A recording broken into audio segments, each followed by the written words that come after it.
Once again, welcome to Rabbit Troop Sucks. I am Paul. I am Mike. We did it. We introduced ourselves. Yes, right off the bat, we introduced ourselves. Today we're coming at you with 1991 film Highway to Hell, starring Chad Lowe and Kristy Swanson, and a lot of cameos along the way, and Ben the dog. And Mike has said this time and time again. Who is our favorite character? And usually it is the animal, and it is not going to change for me in this movie. Ben the dog, played by some dog, is definitely one of my favorite characters. Yeah, the dog does a great job. I don't have the dog's name. Yeah, so I have seen this movie before. I was telling Mike that this popped up. You know, we always watch things legally. There's so many streaming services, Tubi, Plex, clearly Netflix. We own some of the movies. We rent some of the movies. And this movie popped up on Tubi, and I remember Mike and I watched this movie probably a decade and a half ago together. But I first saw this movie personally in the late 90s, and I then had just memories of this movie. I didn't remember who was in it. I just had vague memories of what happens. My memory was this is some kind of like weird made for MTV movie that someone just did. I don't feel I'm too far off. Do you know how to pronounce the director's name? I was just looking at that. I do not. He's from the Netherlands. Yeah, and I don't. That's where he learned to dance, I guess. Well, the big movie I know him from is he directed the movie Drop Dead Fred. That's the only movie that I recognized. Everything else looked like it was not for American markets. Yeah, I think it was more like Netherlands centric.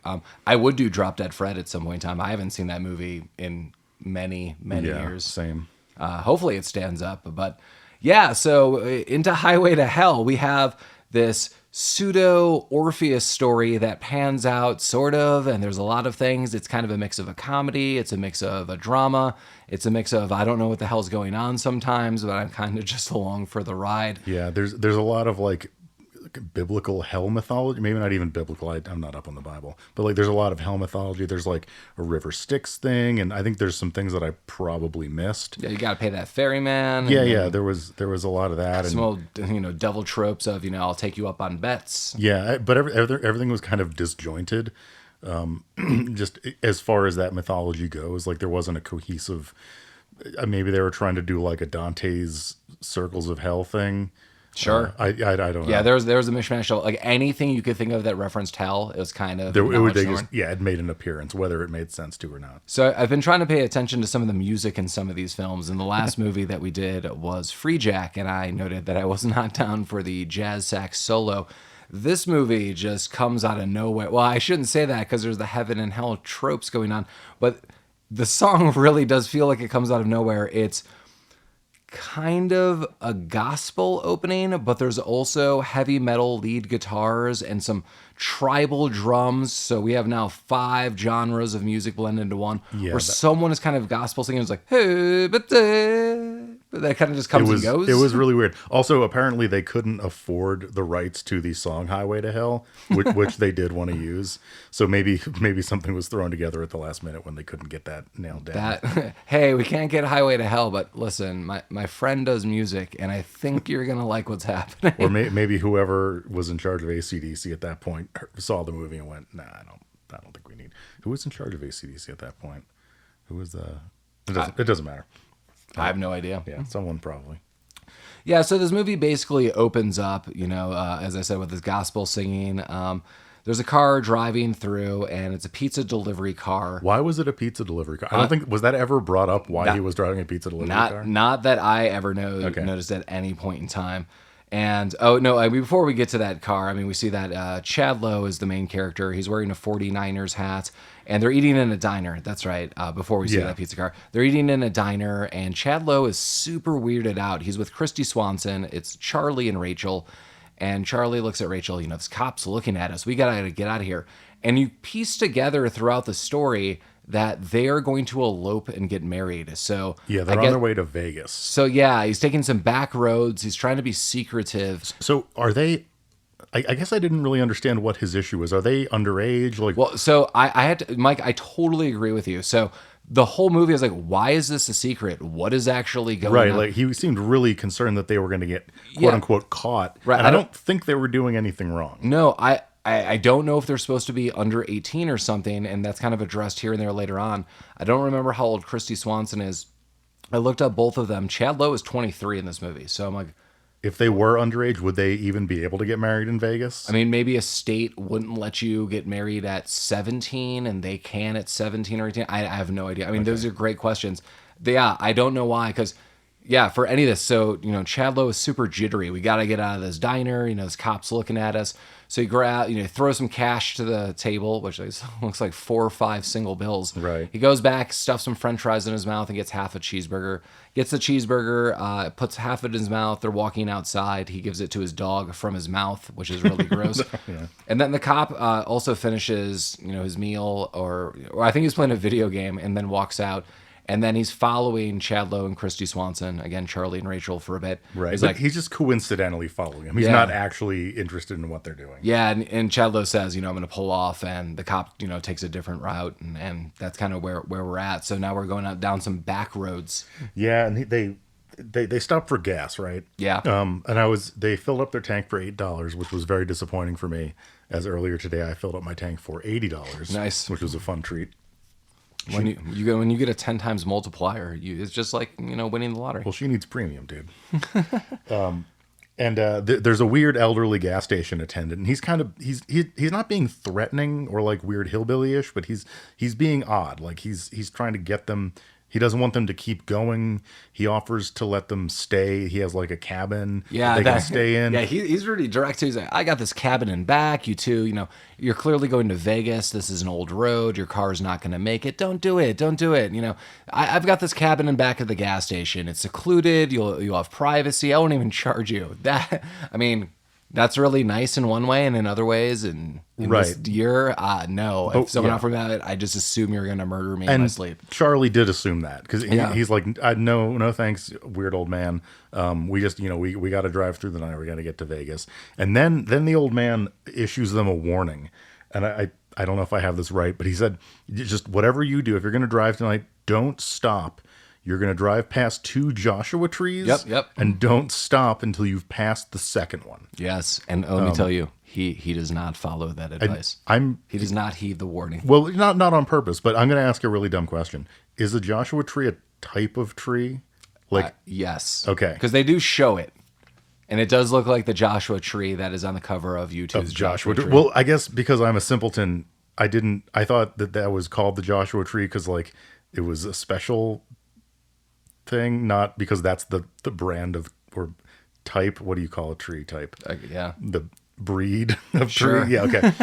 This is you're getting an insight into my intelligence tonight. This has been brought to you by trees. Trees. I'm not an arborist. I don't have a green thumb. I don't know for trees. But yeah, so it did look like the Joshua tree, but he falls asleep at the wheel. Long story short. And he kind of comically falls asleep. He does kind of comically. So he looks at Kristy Swanson. She's asleep. Rachel. Right, because he's actually pouring his heart out to her. Yeah, and then he's all off of it. And then she's I'm not asleep. even talking to anyone. And it gets even more aggravated where we see Ben the dog is also asleep. Mm-hmm. And then he just closes his eyes and starts rocking the steering wheel like it's Clark Griswold in Vacation. And he just goes off-roading and basically wakes up to a police officer immediately approaching him, which gets super weird. And note, he only passed 1 Joshua tree, so now he's in between the Joshua trees. Which is the worst place to be. You don't want to be in between the Joshua trees. So this cop gets out, and he's like, the car is kind of weird. It's like a stylized kind of muscle police car. Yeah, every time you hear it drive, it also has this like futuristic Mad Max sounds, like, yeah. But it has like no indication of why it would be like that, but sometimes fire comes out of it. Yeah, every once in a while. I do like when you see the cop step out of the car, you see, the pan and scan is, feet to head, but you first see the boot come out, and it's just a boot that's smoking. Mm-hmm. Yeah, the boot's smoking, and he has this weird, like, future gun. Like, it's not like a laser gun. It looks like a regular gun, but with, like, bits glued onto it. And there's pentagrams all over. I got pentagram badge, yeah, a pentagram belt buckle. belt. Yeah. Did you catch his name? No. I did, but I didn't write it down. It was like Sergeant Danger or something. Oh, it's like stupid like Brimfire. Or yeah, something. it was something. Yeah, I think I might have it written down somewhere. And then they show his face, and he has like weird hell symbols written all over it, kind of like carved into his face. And my favorite part, that he has the quote unquote handcuffs, which are just 2 severed hands connected by a chain. Right. And he puts those on his belt. He goes over to the car, and he doesn't say anything. It doesn't really address anyone. He punches Charlie in the face, Right. rips the door off the car, and takes Buffy the Vampire Slayer and throws her in the police car and just gets out of there. There's no conflict or exchange. He's getting it done. Yeah, Chad Lowe is 100% unconscious in all of this. It's just like boom, bop, and he's just thrown. The car door is just ripped right off, and Kristy Swanson is just there. And then, we basically cut to Chad Lowe waking up, and the dog is there, and he's questioning what is actually going on. Yeah, so he goes back to the gas station to the weird old man. Without a car door. Without a car door. And the weird old man gives him information that would have been really helpful earlier, which is... let me get my notes. That's the hell cop. This guy takes people. Yeah, it's kind of funny too. I wrote hell cop, and actually they just start referencing. They still do, hell yeah, cop. they do. So Charlie says, who do I call? And the old man says, you can't phone hell. And then he kind of gives him this backstory. He has a picture album of like abducted girls. One of them was his girlfriend, Clara. So we're kind of piecing it together. Yeah, like the helicopter rolls around. He takes girls. He's getting really esoteric with it. I mean, this guy knew where they were going. He's like, listen, and I wrote some of this down. Like, you're on a road within a road. And he's like, and Chad Lowe's like, what the hell are you talking about? He's like, you can't see it, but I've been there. And he's like, oh my God, what are you talking about? But I mean, he did witness Hellcop taking his girl. So, I mean, he does know something's happening. Yeah, he's inclined to go along. Old man says you got to catch him before he reaches Hell City. You got to be back within 24 hours or you'll be trapped. I'm not sure that was true because I feel like they were there for a really goddamn long time. My favorite thing is a very Legend of Zelda moment. Take this, and it's a sawed-off shotgun that is apparently like it has seashells glued to it or something. Yeah, I'm guessing it's like right out of Supernatural, where it's an enchanted, heaven cult in this instance. It's a sawed-off shotgun that shoots heaven bullets or something. You'll need this. I love that he stocks his car up with a new car. He gives him a new car. He gives him a new car. And do you know what the car is, Mike? I do not know. Yeah, I don't know old American stuff really. Yeah, it's just a really old car, but it looks kind of sweet. It looks like a mobster car. I mean, it's 50 years old. This movie came out in 91.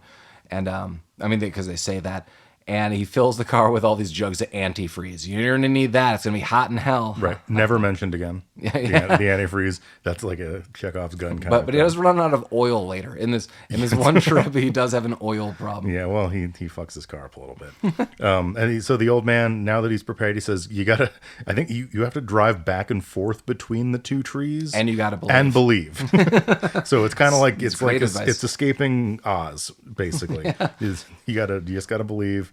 Click your heels together, and then you'll end up in Hell City. And then, as he's driving off, the old man's like, "Oh, I forgot to tell you the most important thing." Yeah, he's 4 feet away. Right. He can make like a hot step or two. Just like, hey, like I should really tell you this. Right. But then he drives off, and we don't get to know what the important thing was. He never tells us anything. I don't think so. Yeah, that's probably right. I don't have it in my notes. I don't either. Yeah, so we don't know what the special thing is. But so he gets to the trees, he drives back and forth, he believes hard enough, and bam, he is now, what we find out later, he's now in hell. Well, no, he encounters a real police officer. A real cop pulls him over, and he thinks it's the hell cop again. He's driving around, and this real police officer is like, "What the hell are you doing? You're driving recklessly." And then he is able to kind of get away from the police officer. Well, first, Chad Lowe pulls a gun on him because he thinks he's the hell cop. He's like, "I'll kill you, you SOB." And he's like, "Oh, God, oh, God." And he just hits the gas, and then the cop follows him while Chad Lowe is saying, "I believe, I believe, I believe." And then, Mike, if Mike is correct, a portal to, which we find out hell opens up, absorbs the car and Chad Lowe and Ben the dog. And now, boom, we're in the portal to hell. Yeah. And it looks like there's just nothing around. It's all filmed in Arizona.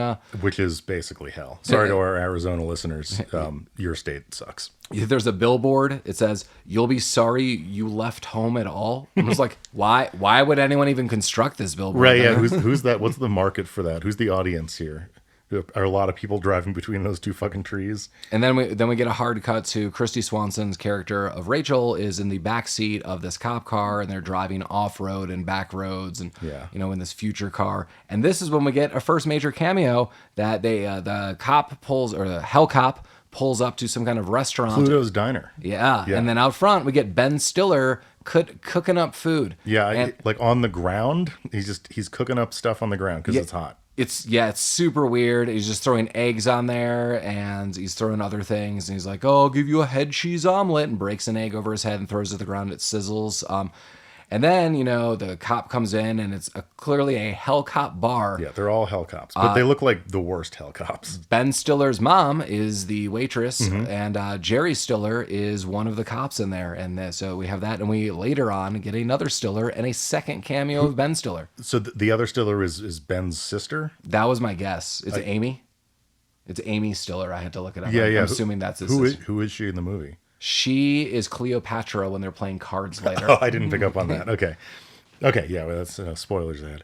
Yeah, and Kristy Swanson sees an opportunity. There's some banter between the waitress and the hell cops. A lot of, okay. Here's your coffee. And Kristy Swanson takes coffee and pours it on the handcuffs made out of hands. So she burns it and the hands wiggle. And she just bolts out the door. No one knows this outside of the waitress serving coffee, which is interesting. how hot was that coffee? You would think hell handcuffs would be could brush off some coffee. I don't know. Not neither here. As Kristy Swanson is running out, Ben Stiller tries to offer her steak. Oh, I'm making this steak. It's my best cut. He's doing a weird voice. Yeah, it's super bizarre. It's my best cut. You need to come back. And then she runs off, and he calls her a vegetarian bitch. And I thought, well, wow, Yeah. okay. Stern. And then we get Kristy Swanson meets up with a motorcycle gang, which is led by Royce, the leader of the motorcycle gang that does very little in this film. So they show up a lot at plot points. I don't know who these people are. I know who one of them is. Yes. I don't know. So they're not hell people, because everyone else that we've seen I like that they're not hell people. look like a demon, or kind of like all the hell cops are kind of like, they don't look entirely human. You can tell there's something off. Like, these are just like normal folks riding motorcycles. We don't know why they're in hell, not yet, or really ever. We don't know what their motives are, other than they think all this sucks. Yeah, it's kind of interesting too. Royce, the leader, pulls out this move. He pulls out two things. One, he pulls out a sword. So this guy's rocking a sword. Pulls that out, threatens Rachel. Hell cop comes out with a gun, and you hear the clink, and it's future handgun versus sword. And Royce has a little talk with Hell cop. He's like, "Listen, she got away. This would be a problem for you. I'm not going to hold you up. This is your fault, but you owe me one." And he keeps asking people this. He keeps asking people, like, later on, you owe me one. This does get cashed in later on, which is kind of interesting.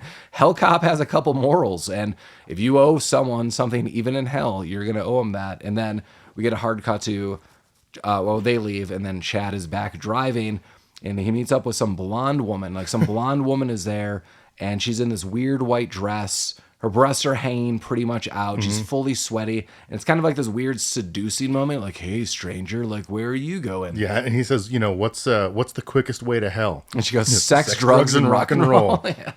And then he's like, so, I'm basically looking for, this is one of my favorite parts of this movie, just the way she responded in such a matter-of-fact way. He's like, yeah, I'm looking for this guy, because he's not referring to him as Hell Cop yet. He's like, I'm looking for this guy, like, he's like a police officer. He took my girlfriend, and this woman who's leaning in the window of his car goes, "Oh, Hell Cop, yeah." Yeah, and that is when it's established that, like, everyone knows Hell Cop. Yeah, like, oh yeah, no, that's obviously Hell Cop. And he's like, yeah, and she's like, well, I can take you, I can show you the way, but boy, let me kind of inch you into this. She keeps leaning in. Yeah, she's more and more, and it's more and more. It's more like, "Hey, sugar, breast closer to face." He's confused. Breast closer to face. Bam! A zombie ice cream guy jumps on top of the hood, and I wrote like, some kind of crazy zombie ice cream guy. And I kind of wrote that facetiously, but then he takes out the ice cream cone scooper. Right, yeah. He's like, click, click, click. Yeah, she's leaning in. She's like, "I can take you, but there's some bad news. You got room for two?" And then, I wrote down that he looked like a soda jerk. But He does, yeah. You're right. Like, just immediately, ice cream scoop comes out. Charlie immediately shoots this person. And then drives away, and then gets captured by the motorcycle gang. Yeah, so this is so a lot of props here. So the one guy has an ice cream scoop. The motorcycle gang surrounds him, and he gets out of the car. There's a confrontation. See Royce again, and so all his thugs are basically holding Chad Lowe down. Well, not down on the ground, just away from him. I mean, he's basically pinned about standing. And one guy is playing with a dental mirror. I saw that was his weapon of choice, just twirling a dental mirror. Super weird. But Chad Lowe kind of explains, I need to go after, my girlfriend. This guy has him. Royce, all right, you owe me one. Yeah, gotcha. This one is not cashed in. No. But they agree. You owe me one, and that's where we're at. And then all of a sudden we see this quick cut to this woman, Clara, going back to this old man at the gas station. As Mike was noting, his girlfriend, just disappeared once. Her name was Clara. He saw a picture and shared it with Chad Lowe. So Chad Lowe saw this picture, and he thinks, "Oh my God, it's Clara!" But it's been 50 years. She would be much older, and that's kind of weird. And then the cop car is again. We just go to that, and the cop car is driving around with I noticed the license plate said "damned," and then I had to look up the song. It's "Devil Owns the Highway" by the Throttle Boys. And is this like the B-side Highway to Hell? Because Yes. they couldn't afford it. It has to be. Yeah. Yeah. So it was totally noticeable. And Chad does catch up to the cop and rams the car. There's a bunch of back and forth on the highway. Yeah. Yeah. And this is where he breaks his car and all the oil comes out of it. And then this is this is the most bizarre thing in this movie. His car breaks down because the oil comes out, and he's walking along, and the Motorade, and he sees like one of those like highway aid boxes like on the side of highways, and he uses it. He's like, no, this totally makes sense. I'll bet someone will come help me in hell. And he calls on the thing, and the exchange he has, the guy picks up. He's like, oh yeah, your car broke down. Oh yeah, okay, yeah. Well, looks like you're walking, geek. Yeah, I noted geek too on that. Like, sounds like you're walking, geek. I'm like, oh man, just threw that into. Yeah, so like the Motorade box was not helpful. But then lo and behold, a tow truck just shows up. I note immediately that the tow truck driver right now he does go through physical changes. We'll get to that. Well, he looks like Ray Purchase from he does look like Ray Purchase. The Toast of London. Also, for something that was meant to be, I don't know if you were supposed to pick up on this or not. He has the most obvious name. Oh, Beezle? Beezle, yeah, his name's Beezle. And like, spoiler alert, he turns out to be the devil. But like, and it's obvious when this exchange is going on, like this guy is not above board. But his name is fucking Beezle. Yeah, and also a kid pops up. I don't know when his name is introduced. His name is Adam. This kid pops up. He's like, whoa, and then the tow truck says it's the AAA. Oh, Anarchy, Armageddon, and Annihilation. Yeah. Is that right? Yeah, that's the company he's working for. Also, Beezle has some super weird ring on. They exchange like a handshake, and it really quickly zooms into this weird eye ring. But he looks super friendly. He's like, no, friend. Like, I'm here to help you. The devil wears many disguises, kids. Just Right. you remember that. He offers to fix his car, and they're talking about Kristy Swanson and what the deal is, and he says, "Oh, is she a virgin? Hellcop usually only takes virgins." And Charlie's like, "No, bro, like, No, we made out in my car. We totally banged out in the car earlier." And then he's like, "You have nothing to worry about." Also, I noted that's when they're back at the shop. But on the way to the shop, they pass a chain gang cleanup crew, and everyone looks like a zombie Andy Warhol. I don't know. Yeah, I saw. I didn't even. There were so many things that I didn't write down because I didn't even take notes about the kid because I didn't think he was coming back, but then he did. He did. So you're gonna have to be in charge of the kid stuff. Yeah, so then we were back in the cop car, and the cop car is watching commercials on a digital screen while driving around, and it's for Styx beer, like, the River of Styx, and they said they have the filthiest and deadliest beer available, and it's some weird commercial about how Styx beer is the best toxic beer that you could be having, and I think even Hellcop kind of gives like a grunt chuckle, he's like, and Kristy Swanson's in the back saying, like, what the hell's going on? Yeah. And they're driving. I guess I thought this was Hell City, but I don't know that this is where they're at right now. They drive into like a place. There's like a line of people explaining their sins to like some kind of judge or arbiter. Does this? Yeah, it's I think this is when Chad's driving around. Yeah. And so there's two things. I think Hellcop gets to Hell City. Okay. And and Beezle says, they're at least on their way. And Beezle says, after fixing the car, you need to go to Hell City. All roads lead there. Right. And then he's like, okay, Hellcop took my girlfriend, and he's like, this is how you need to do it. Then Chad, gets his car fixed and drives to this area.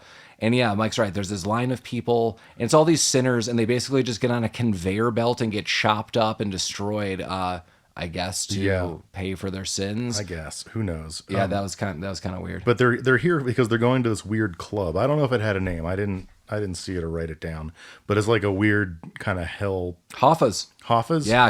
Because at some point in time, the bartender answers like, "Hello, no, Jimmy ain't here," because it's Jimmy Hoffa's bar. Okay. Yeah, but I'm ting. Yeah, but it's like kind of like a weird. They have people in cages, but there's like there's like some tits out. I don't.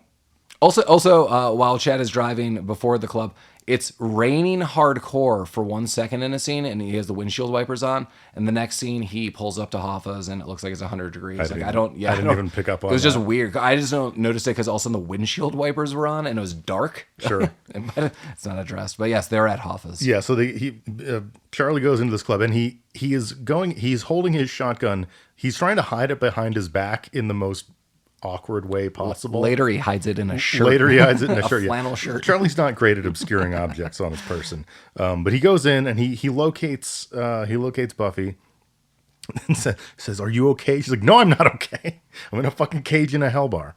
Yeah, it's super weird. It's like this movie is kind of bizarrely rated. I'm sure it's rated R, but this is the one scene that there's some kind of nudity. Like there's nude women dancing at this in stripper cages. Kristy Swanson is in one, not nude, but I think it was like you're gonna become like a nude hell stripper or something. And there's not like a ton of profanity throughout this, so it's just kind of like a weird move. But yeah, she is freed from the hell cage, and then the cop shows up. And just straight up shoots Charlie. Yeah, Charlie, we now assume, is dead. He tried to shoot the Hell Cop with the magic gun or the heaven gun that Sam, the gas station attendant, gave him, but it doesn't work. And yeah, Hell Cop just blasts him right in the chest. Right. When he does, the handcuffs give Charlie the finger. Yeah. And everyone in the bar just erupts in applause. They're loving this. And then kind of as he's going out, like out of consciousness, Kristy Swanson's captured, and Beezle walks in and shows up and says he could fix anything, cars, people, etc. Mm-hmm. So this is where we kind of like come to, I don't know how much time has elapsed. I don't even know if we established that Chad Lowe has 24 hours to accomplish this. If he does not do this, much like the movie Little Monsters, he will become a monster and be trapped in hell. And that is directly said. It's like, you'll be trapped there forever or turned into one of them, which is basically the rules of Little Monsters. Yeah. So he's laid out on a bar and he's clearly fixed up but still needing a little rest. This is when we have three people all in hell. We have Ben Stiller as a second cameo. He is Attila the Hun. We have Amy Stiller as Cleopatra and Gilbert Godfrey as Hitler, all playing cards and talking sass to one another, doing some weird stuff. And Charlie comes to, hurrah, he's healed. Yeah, he's healed. Beezle says, "You're lucky the bullet didn't pierce your soul. You've got a good heart." All the while being slightly menacing. Yeah. So. Yeah, but Beezle goes, there's a lot of women out there. Just go back home. Yeah, find another girl. He's trying to get Charlie out of here. Because, maybe he's seeing he has a good heart. He has a stout soul. And he wants Kristy Swanson for himself. So he's like, you know what, bro, you can do better. Just he hasn't revealed that yet, but you know. No, yeah, you don't. He hasn't revealed it yet. But I mean, his name is goddamn Beezle. And before we leave this area, we see that Cleopatra is telling Hitler to go get therapy and various other things. And it kind of scans over to a table. And I don't know who all the people are, but it's clearly it's a reserved table highlighting these people will be in hell eventually. And I saw Jerry Lewis was one of them amongst the four. Yeah. Yeah. Oh, Jerry. And then now we're back outside. Yeah. So Charlie's trying to get to... He's still trying to get to Hell City because I guess he isn't there yet. But he doesn't even have a shirt on. We just have Chad Lowe with pants, shoes, and a shotgun. Yeah, but he's ready to go, and he's looking for a shortcut. Then the gang shows up, the motorcycle gang, and Clara's like, "Hey, I don't take this shortcut." Yeah, I can't remember. She actually had something like, you take shortcuts in life. Yeah, she had a whole spiel Like about much it. like this, you're not going to get to the path that you want on. And it's kind of like the sage wisdom. And Chad Lowe totally ignores it. And side note, does it successfully. Like I don't know what the end game from Clara was. She kind of is a back and forth, like, is she good? Is she bad? She seems like, I'm not good or bad. I've made my decisions, but I'm not going to tell people to do the wrong thing. But that kind of would have been the wrong thing because Chad Lowe does take a shortcut, which pays off. Yeah, so Which is so weird, just weird. He takes off driving, and he's being chased, isn't he? At this point, Yeah, the motorcycle gang is chasing him, and I noticed that he's driving frantically, and all these cars and various other things are trying to run him off the road. They throw a bunch of green slime goo on his car, and then some guy's trying to cut into it with a chainsaw too. It's a very Mad Max. yeah. And then we get a road to nowhere sign, little talking heads throw shout outs. And then we Another song that they could not afford. totally. And then we get to a cliff where it says nowhere and it just points to up. And then all of a sudden we're in a cave. Yeah, like he veers off into this weird cave, and there's like a nice door in there, not like a cave door, like a door for a house. And he goes in and he goes up these stairs, and then he's in this like weird 80s bedroom. Yeah, I know. Yeah, it's super 80s. It's like Margot and Todd's house in there. And then he sees what's her name? Rachel or Kristy Swanson. Kristy Swanson. So I do want to note, because at first we see her, she's in these very white silk pajama. Is she playing the violin at this point? Yeah, Okay. no. She's Okay. tied up. Initially, Oh, okay. she's tied up. So she's in these very like virginal white robes, very symbolic. She's tied up. Help me, help me. And then he goes to immediately help her. And I write down a little bit of the exchange. She goes, "Make love to me, Charlie. If you make love to me, the devil won't want me." Oh yeah, she is all fucking horned right now. Yeah, and she keeps saying these things, and Hellcop immediately jumps through a wall. Yeah, I mean, I can't remember how, but Charlie knows like Hellcop is on his way, so Rachel's like, "Make love to me." He's like, "Oh my god, we got to get the hell out of here." And you think he goes by a door, and you think he's gonna bust down the door. He busts through the wall next to the door, and boom, Right. fight. Hellcop versus Charlie. Yeah, it's like a Hanna-Barbera cartoon. There's basically like a Hellcop shaped hole in the wall. Right, and he then picks up Charlie by his feet and starts swinging him around the room Right. like some kind of Conan move. Yeah, but then they tussle for a little bit. Charlie ends up getting the Future Hellcop gun and shoots Hellcop, and Hellcop disappears. Which doesn't kill him later on. I Right. did like the scene because it's like zap zap, and a Hellcop phases out, but all we see is boots, a holster with a pentagram, and sunglasses still on the floor. But those sunglasses are kind of clutch because later on we learn that the sunglasses actually hold a little power. Yeah. And so then, Kristy Swanson Rachel is now free, but immediately she's now in this all black dress. Right, and she still wants to fuck. Yeah, she is very aggressive. They're making out. She's grabbing his head. He's like, "We've got to get out of here. Make love to me. Make love to me." And he clearly just wants to get out. And she's just saying, like, all of my quotes are like, "Make love to me. Come to bed." And he's like, "I got you. Remember that you left this bracelet or this necklace that I gave you. No, it was a bracelet. You left this bracelet that I gave you." And she's like, "Ah," and then just kind of tosses it to the floor. And this is when Charlie's really put off, like, why would this jewelry, why would she get rid of it? And he looks in the mirror and Rachel is just some scary, weird demon. Yeah, she's like a gross lady demon. I wrote goblin demon. Yeah, she's like a goblin demon. She's got like saggy demon titties. She has like cloven hoofs, but her feet are like high heel shoe feet. Did you see that? Yeah, that was really weird.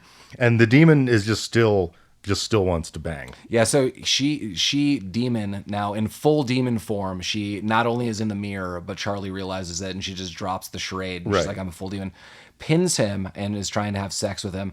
And the mirror got broken in the tussle. And I like that his first move is he cuts off her tail. Admittedly, she's using it as a weapon. So, Right. I mean, it's not just like a tail. She is like whipping it around and is breaking things. And that's what broke the mirror. But she is not happy with this. So she flies back. He picks up the demon gun and shoots her. She flies into bed, and the bed then, like the mattress flies away, and then there's a super deep portal straight to a deeper hell, I guess, a bigger portal, and Yeah. and then he super move, Chad Lowe, like cocks gun. "Sorry, just not my type." Like now he's doing shtick over here. Yeah, he's into it. He's feeling the vibe. So Charlie gets out of the room, goes back to the car, And so this is actually, Mike, where I'm a little confused. I think what happened is this. I'm also He confused. runs outside, and his car's there. So's the demon cops, but the demon cops' car disappears. And what I'm understanding from this is that was never really the Hell Cop. That was an illusion, and the Hell Cop has the real Kristy Swanson. That makes sense. And is still driving, and it's just really weirdly given to us, the target audience. And because I had to think about this, because then you do see the Hell Cop is there, and it's kind of weird. Right. It is kind of weird. The next scene is also weird because Charlie's driving again to somewhere. And Always driving in Arizona Hill. And he just gets surrounded by a bunch of old Volkswagen Beetles. Yeah, this is so. What is like an old movie? I know they redid it with Mr. Bean. There's like this race movie. Do you know what I'm talking about? And it's like really famous, and it's I want to say Herbie the Love Bug. It was kind of like that, but it's like Seth Green is in the remake, and the Rat Race? yeah, and I think that's based off a real, like not a real, but an original film. And then there's a Cannonball Run, like all of those movies. Okay. That's the kind of situation we're in. It's really weird because Charlie's driving, the Hell Cop is also in this mix, but there's like honestly hundreds of cars from the 70s. They're all Volkswagen Beetles. It's of just various different colors. Yeah, it's really weird for no reason. Yeah, I don't understand. And then some start bumping into him, and I thought, okay, you would totally be dead. You have hundreds of cars against you, but only 2 do. And then he drives past them, and the rest don't. It's like there's no agenda by any of these ghost drivers. I don't even know who's driving them. No one knows. There's a sign that says exit, and he takes it, and he is free from this now. Right, literally how I try to describe this, and I have a question mark, is some sort of highway battle race? Question mark. Yeah, who knows? And he drives off, and the end. We never see that again. Like that. I don't know what that was. Was that someone's hell? I don't. Maybe it's a call out to the Volkswagen Beetle being designed by Hitler and only bought by terrible people. Wow. Wait, is that true? That it was designed. The first part? Yeah. Really? Yeah. Wow. Well, he didn't actually design it. Ferdinand Porsche designed it, or whatever, Ferdinand. But like the Volkswagen Beetle was like a big Nazi money-making scheme that robbed the German people of a lot of money. I did not know any of that. The Volkswagen Beetle is a car conceived by Nazis, and if you drive one, you're supporting that ideology. Wow. So been brought to you by VW. Yep. I can say this because they don't make them anymore. People still own them, I guess, and like them for some reason. Anyway. Well, he gets to his destination. He does. And so this is where he pulls a bold move that I noted. Master of hiding guns. He takes off a flannel shirt and wraps his gun in it. He's holding it like a gun. And it looks like a person holding a gun with a shirt wrapped around a gun. And that's how he sneaks into this area. It's clearly this, Dante's Inferno, River of Styx situation. He gets to this... Oh, no, first he gets to a dog. All of a sudden, a 3-headed dog appears. There's a line of people. Cerebrus, is that? Yeah. Yeah. And it's a claymation dog. Ben the dog jumps in, rawr, rawr, rawr. And he's like, no, Ben, just wait by the car. He's like, I'll get through here. And how he gets through here is he just walks around the dog. I mean, he literally takes 3 feet, walks around. There's this blind man highlighting, I take the ferry back and forth, but you're alive. You need to leave. He's like, but my girlfriend's here. He's like, you still need to leave. He's like, my girlfriend's alive. He's like, that's strange. Okay, I'll take you, but you can't get back. So I could take you there, but you're going to be trapped and you're on your own. But that's kind of where we're at. Yeah, so it's clearly the boatman or whatever. Yeah. He didn't have to pay him because usually there's coins involved in this. I would think, yeah. I think just being alive, he's like, that's cool. Yeah, but you can never go back once you cross. He's like, I'm cool with that. And he's like, all right, bro, get on the boat with these people in robes. So they go across the river Styx, I guess, another song they couldn't afford. Yeah, there's more sage advice. He goes, evil has many faces, some of which are sweet. Yes. And so then we get to the destination even further. He's like, he basically stood up. He's like, you got to get off the boat here. Yeah. He's like really direct about it. He's like, this is where you get off now. And he's like, okay. So Chad Lowe goes into this dark black, kind of like tower skyscraper. Right. And I think it's like a museum in there. Yeah, kind of. I didn't understand where he was or what he was doing. Sure, he's still making his rounds with the gun shirt. So he's still holding a gun wrapped in a shirt that looks like a gun. And he gets chased by like Revolutionary War soldiers and Yeah, like so- Turkish assault teams. Or Yeah, something. so this is where we see like all dead soldiers are, and now they're guarding this tower, and clearly this is just weird. And Mike, this is where This he is the walks violin? in, and Okay. this is where Kristy Swanson is playing the violin. Yeah. And amongst the violin, there is an ornate array of bottles of booze, throw pillows. Yeah, it's a pretty nice setup they got in here. Yeah, so Satan's here and he's got like horns, multiple horns. Well, we don't know that yet. No. There's a transformation. So first, it is clearly the real Kristy Swanson, the real Rachel, and Charlie's like, here's the necklace, and she's like, it was a necklace. I wrote it down again, and not a bracelet. The necklace, and they kiss, or maybe it was a bracelet. I don't know.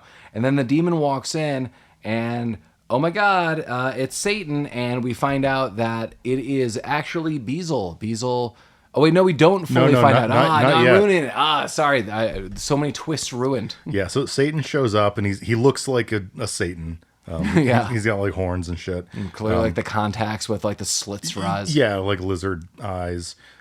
Charlie does not know what's going on. He says, "I don't know what's going He on." literally says, "I don't know what's happening here." Yeah. That is in quotes. And the demon, he's like, "I'm gonna take my sweet virgin," and there's like all this talk, and he's like, it's Rachel's choice, and then she's just like, I want to leave. Yeah. And then he's like, okay, well, no. It really shuts that down quickly. Like, it's like, Rachel could decide anything she wants. Okay, I want to leave. You can't decide that. Not like that. And then he says something, they're talking, and I think Chad Lowe says something like, you don't know how we feel. He goes, I know how everyone feels. I was like, And so he goes, I know how everyone feels.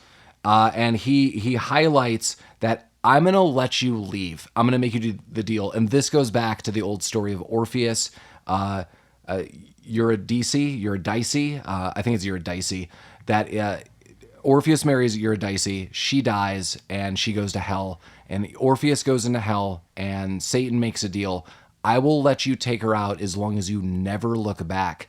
And Orpheus goes all through hell and he's haunted and he's, being, terrorized, but he gets to the last steps out of this whole trek through hell. And the story of Orpheus is, he says, they've been laughing at me the whole time. I've just been nothing but a fool. And he looks back and she disappears. He would have done that, gotten out. It's kind of that story because they're running through. He's like, I'll let you go, just you can't look back. And admittedly, Chad Lowe looks back because they're running down a flight of steps and Kristy Swanson slips down them and he turns around to get her hand and she goes, no, don't look back. So they've been surrounded by all these frozen people, all those guards that Mike was noting before, they were all frozen. I did like the scene because the moment he turns and looks at her, everyone starts moving. And it's kind of terrifying. This would be the one scene I'd be like, holy hell. Like it's 28 Days Later-esque where zombies can't run at you. They can run at you. But luckily they're near the cop car and they're trying to work their way in. Yeah, we have a quick flashback, I think, and then Satan turns into Beezle, and then this is where we know. Yeah. They're like, oh, there he is. Demon is Beezle, surprise. Yeah, oh no.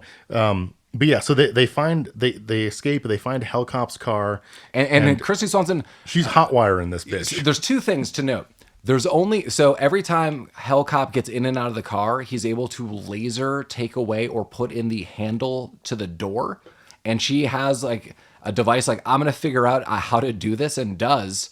Yeah, and she then knows they both all get the in weird car. tricks. And then Mike immediately noted something. I was like, what the hell? Kristy Swanson straight up is hot wiring the car. There's no keys. So she figured out some kind of hell magic to get the door handle. Then they get in and she's hot wiring a hell car. So sky's the limit. This is one of my favorite scenes in the movie because they do get the car to work. Where they, okay. Yeah, so they're carry on. driving and all of a sudden it's like going through the platform in Harry Potter. Like you just got to run through it at the train stop. She's like, no, that's a fake wall. You got to drive through it. And he's like, we're going to die. She's like, you've got to trust me. And he does. I believe. They drive through a wall. And the scene that then takes place is it's like a child picked up a Hot Wheel toy. And if there was the picture of a Grand Canyon on your 60-inch TV, that child took the Hot Wheel and went, wee, and just flew it around because that's exactly what it looks like. Yeah, it's it is some rough effects here. Yeah, they fly rough practical effects. hundreds of feet, looping and twisting into another cave. Right. That's across some kind of gorge, and that's where we're at. And then it pans back to Hellcop. It does. Well, luckily for them, they land exactly where they need to be. Yeah, right by Chad Lowe's car that he left with Ben. Ben's gardening. Yeah, Ben's there. The car's there. So that's really handy. And then they drive off and they ditch the Hell car, right? And they drive off in their car. And so Hellcop gets to Hellcar, and I wrote, how long has this been? Like, it seems like a lot of times would have lapsed, but Hellcop is getting a crew of like goblins or something to fix his car, and he is quickly on pursuit. And I wrote, how far behind is he? Because like, honestly, how fast did he get to that car? Then the crew have to fix it. I would assume hours lapsed, but immediately he's close enough. But it does pan back to, or cut back to Beezle, and Beezle seems very proud of Chad Lowe. He goes, "You made it. You're a real player. I'm proud of you." He was proud of him. Yeah, the devil has real odd motives. I kind of dig the devil throughout this movie. And then Adam's going to go with Beezle, and he's not happy. And there was something that we noted or didn't note before, that Chad Lowe did talk with this kid, Adam, and he's like, when I leave, I'll take you with me. And the kid's like, really? And there was kind of like a backstory, like, my parents died, and I woke up, and I was the only one that was there. Beezle took me in. He's showing me things. I'm going to be an apprentice. He takes care of me, but I would like to go back up to the real earth. And Chad Lowe says, you're absolutely coming back with me. Yeah, I took zero notes about the kid because I don't know why, but I was just so disinterested in him every time he showed up. Sure. I just assumed this would be the last time we saw him. He looks very malnourished. Someone should get that kid a soup and a sandwich. He looked really familiar to me. He kind of looked like the kid from Dick Tracy and What About Bob. He also looks a little bit like a very early Lucas Haas, if Lucas Haas was like 7 or 8 years old. Maybe. I don't know why this kid looked familiar, but he did. I don't know. I looked him up and then I didn't recognize him. I'm sorry, that actor who plays them. I'm not saying that to be mean. I'm just saying I really didn't recognize that. So then we're back. Kristy Swanson is in Hellcop's car. Wait, how did that happen? Do we skip somewhere? I don't have that.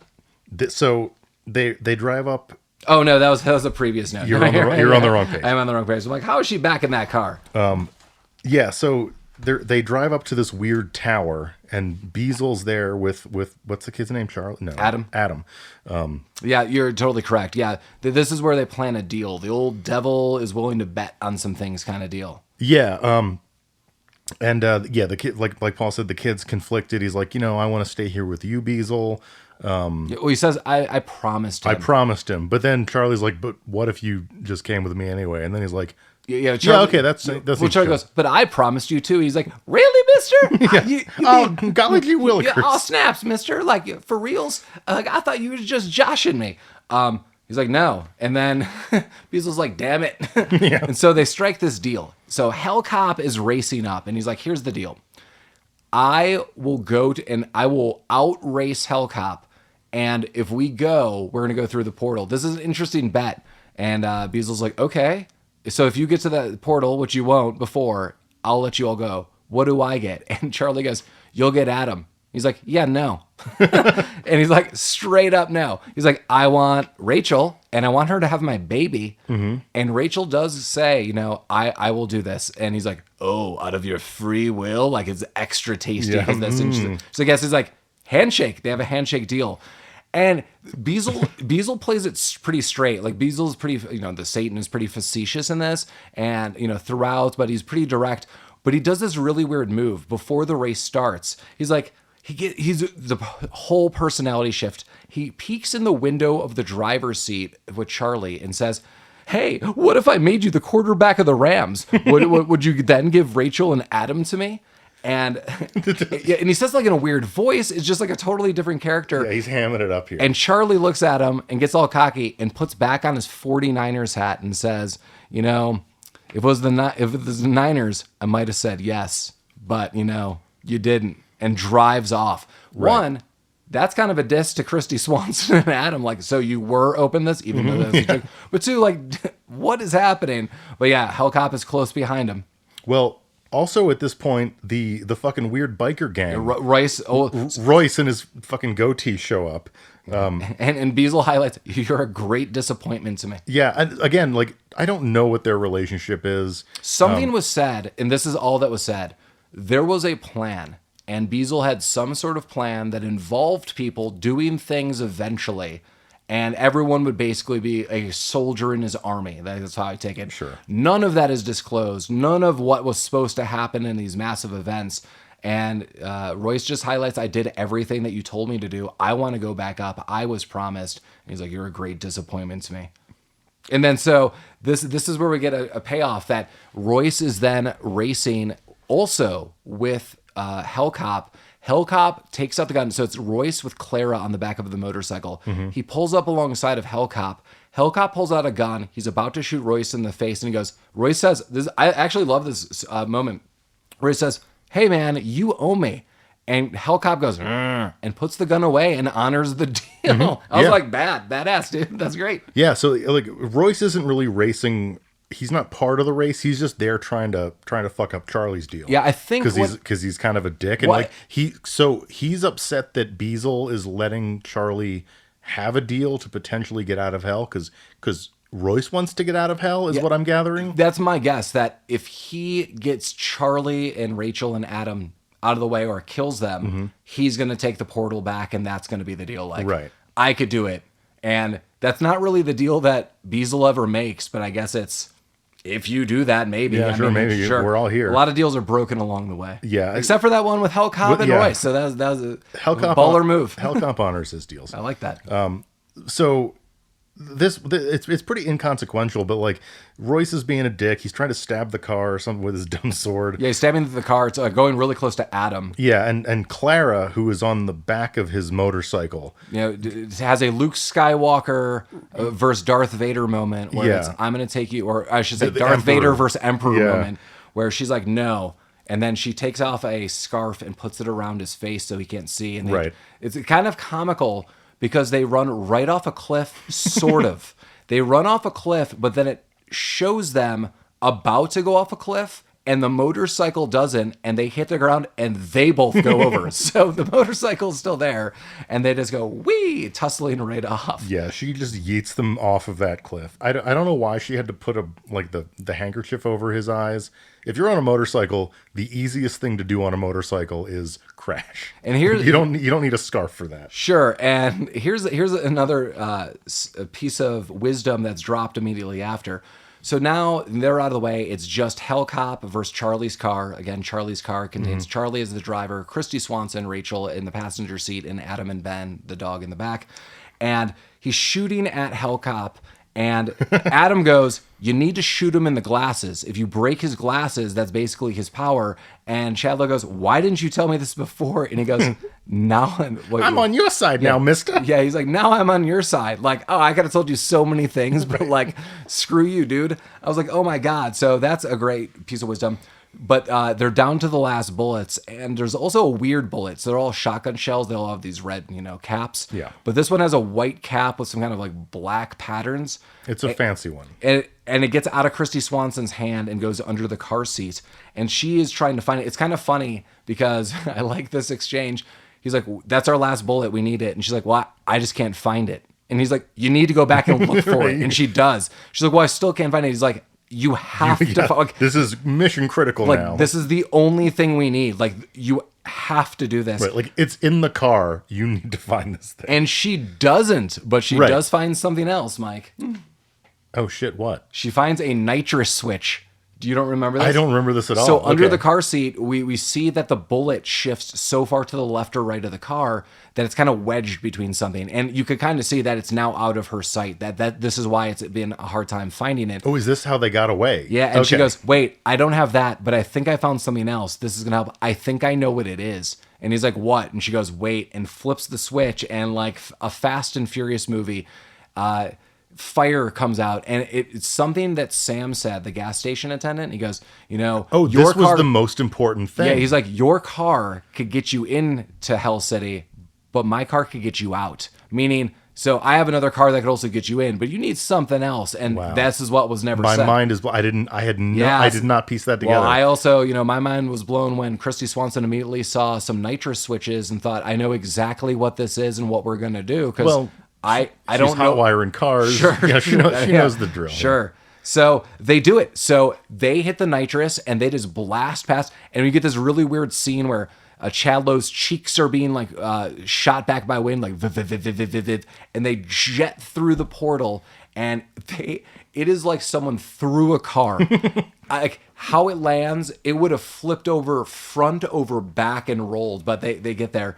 And the cop, the real police officer that tried to pull... The real comptroller is here. The real cop is waiting and it was in disbelief that, maybe he saw this car go through a portal, what's going on? But boom, a portal opens, this car comes through, and he immediately goes for Chad Lowe.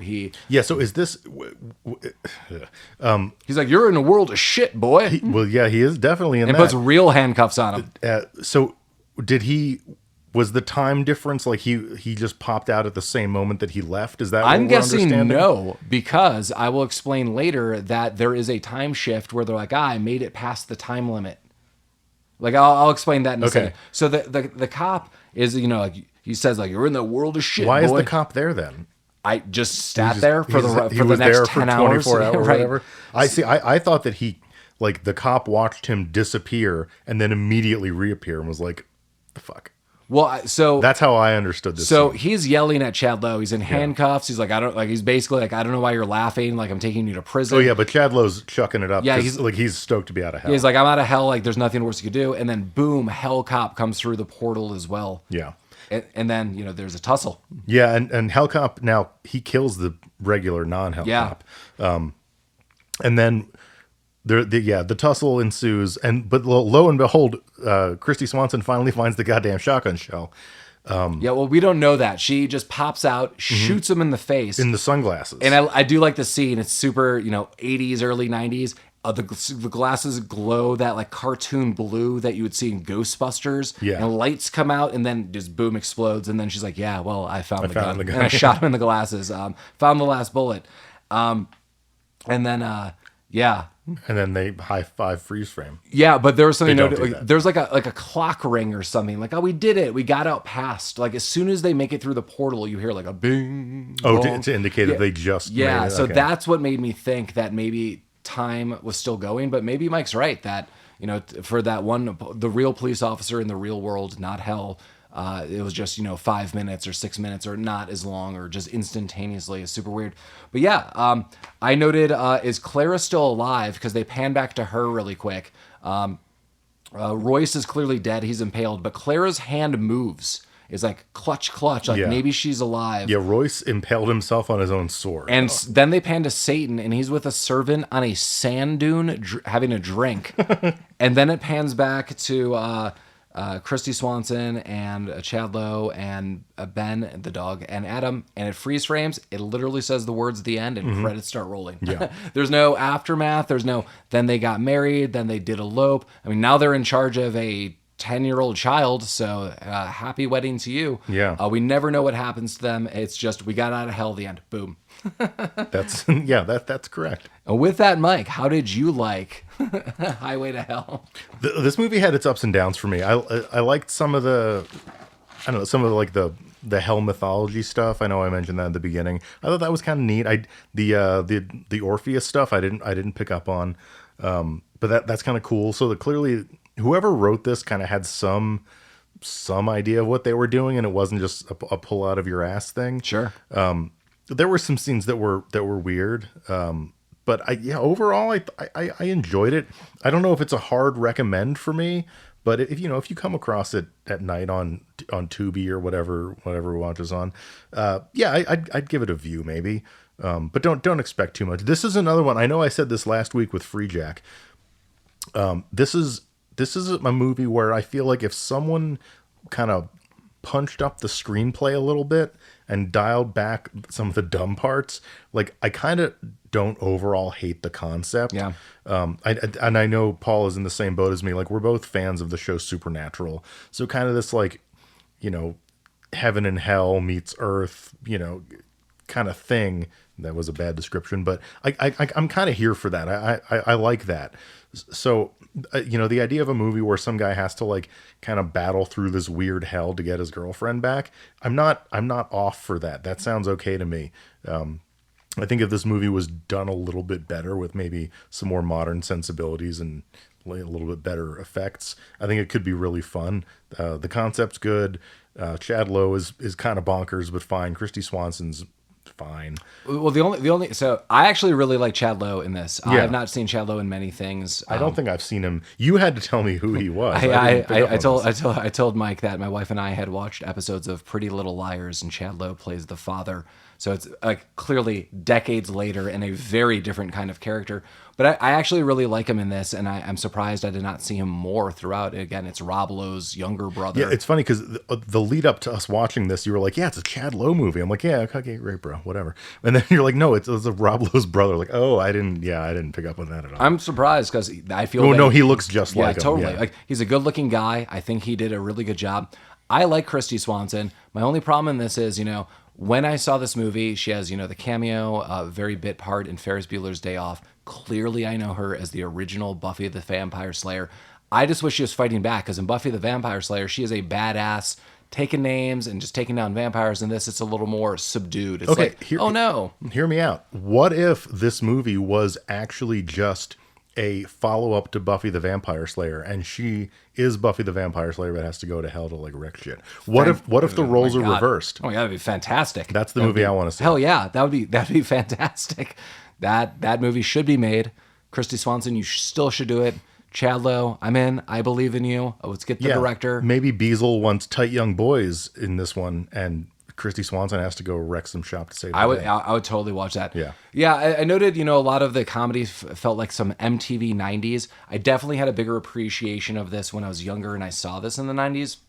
Again, I saw it mid or late 90s. I did not see it in 91 when it premiered.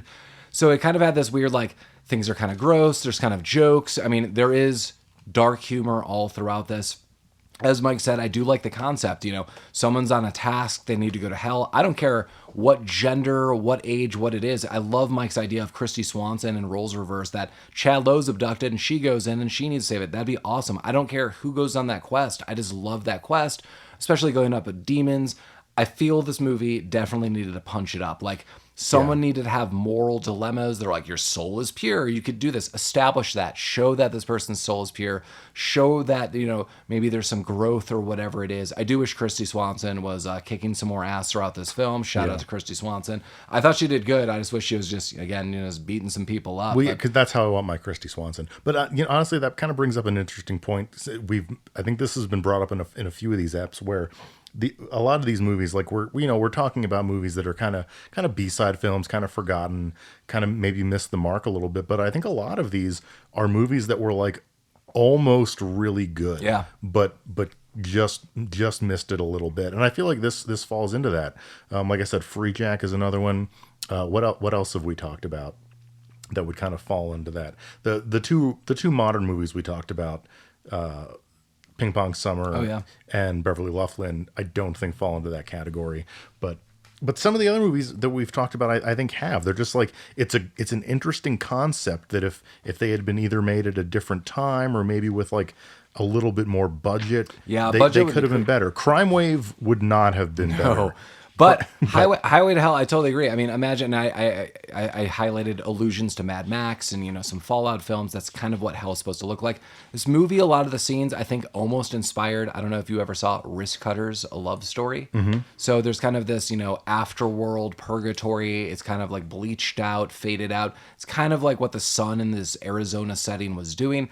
I thought some of the cinematography was cool. But as Mike said, what if they had cooler things? Like, what if there was like a souped up, supernatural-esque car. Like a cool Impala, a cool Charger. Like, now we have future cars, cooler car races, not just weird random highway battles with VW bugs. Like, that was weird, and a lot of it was terrible CG in the background. But yeah, if we had more, settings, more cooler cars, a little more special effects, maybe even just flesh out the story a touch. I do like there's a lot of like, it's just kind of like this cheesy throwback, like a lot of mystery, like this old man at a gas station's like, hey son, I've been there. Let me help you. I failed, but I believe in love. I love the story. And it's like, I believe in love, but you have to go through hell to accomplish what you want. I'm in. This seems like a movie I would watch when I was much younger, at midnight. And that's probably how I saw it the first time. That's somewhere in the 90s. I was watching late at night on some channel. And I was like, what the hell is this?